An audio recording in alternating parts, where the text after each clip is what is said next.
When was the last time somebody asked you what your major was? When was the last time you thought about selecting that major or declaring it? I mean, it's an odd word that you declare it. You don't just pick it, but you had to declare it. I thought a lot about that when I declared that I would be a zoology major. And I got to that process a little bit convoluted. I think the only concrete piece was I thought I was good in science. But I'd gone through a lot of different things, and I felt like I was out of options. I'd gotten to Z. I had to check a box, and zoology was it. And then I went to my first class. And it was a shock for me, having come from a school with seminar-sized classrooms, now in a class of several hundred eager freshmen. And at the front of the room was a woman in a starch white lab coat writing on the board. That was the era. They wrote on the board with chalk.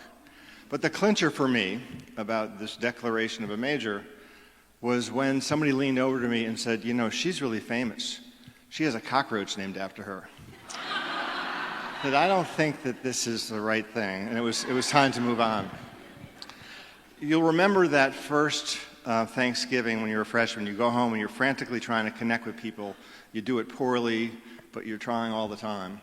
And it was on the way back, really by accident, that I bumped into somebody who I hadn't seen since junior high school, really by accident. And he told me he was at Stanford, which I was surprised about, but nevertheless, he was at Stanford. But he also told me about his major. It was a new major at Stanford called human biology. And the philosophy behind it was there are a lot of complex problems out there, and unless you have the perspectives of different disciplines, you're going to be losing something. So they had put together this interdisciplinary program called human biology. Humans, biology, complex things. 2 weeks later, in the mail comes his well-thumbed course catalog. So back then, they wrote on the blackboard, they had printed course catalogs, people sent things through the mail, a different era. And in it, it described the philosophy and the history of the program, laid out all the courses and the professors, the disciplines that they came from, and how they were woven together. It was more than I expected.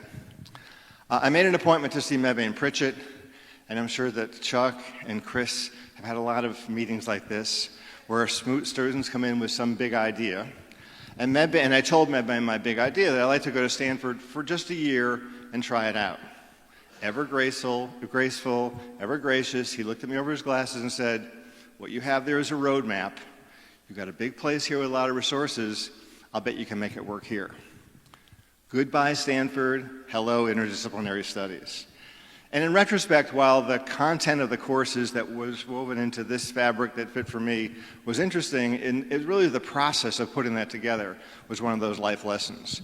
First, I had to find advisors who were going to play along with this. The university required signatures, and I had to find people who would actually sign up for this.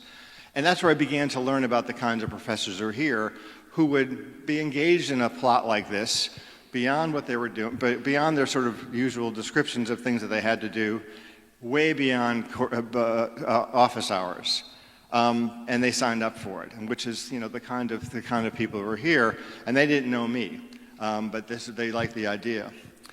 Over time, the process was for me to organize monthly meetings, and in retrospect, what was really most interesting about it was I could barely get a word in edgewise with these people because they had big ideas themselves. None of them knew each other, and you could see the conversations that they were having and maybe the collaborations that they began.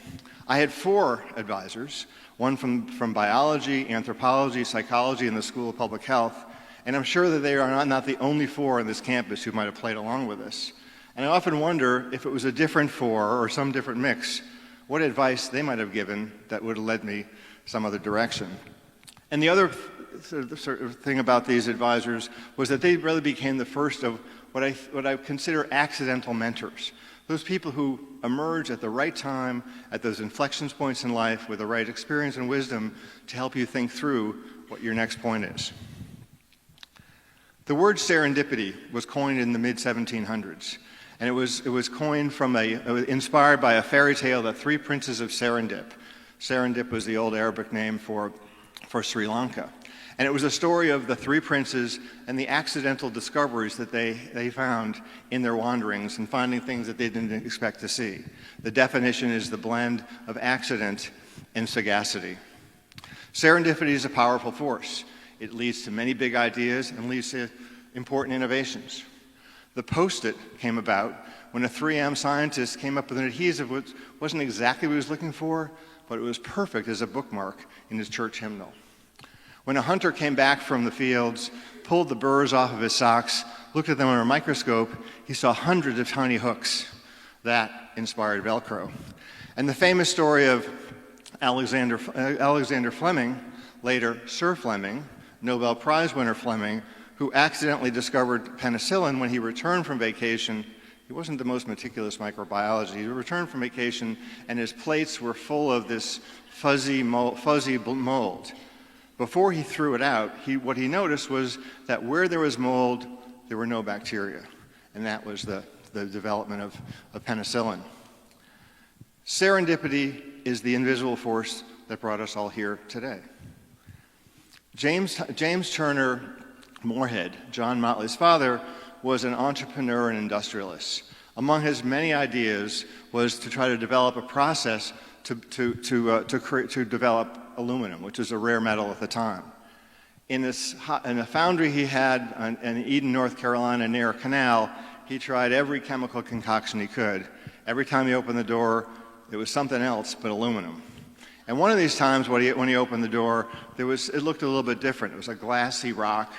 But he did what he'd done all these experiments before. He shoveled it out, threw it in the canal. But this time something was different.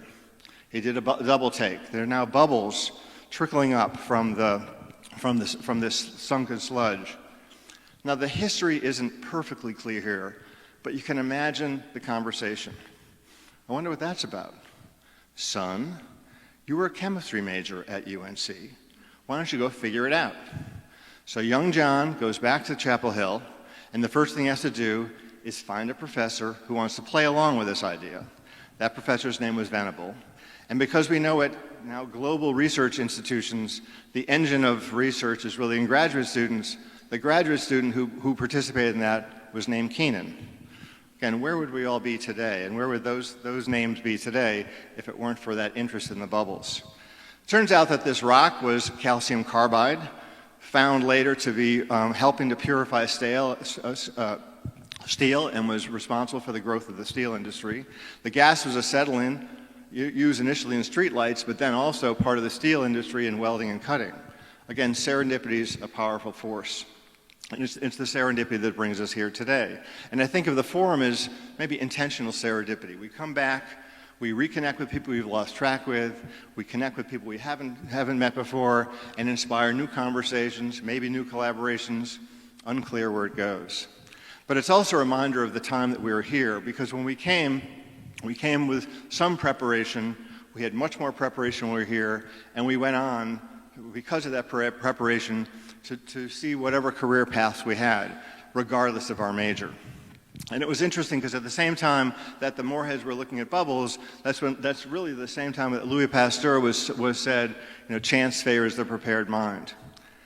So in the days, weeks, months, and years ahead, as you think about the path that you're taking, turn off your GPS every once in a while and take that road not traveled. Unless you do it, you'll never know what's down there.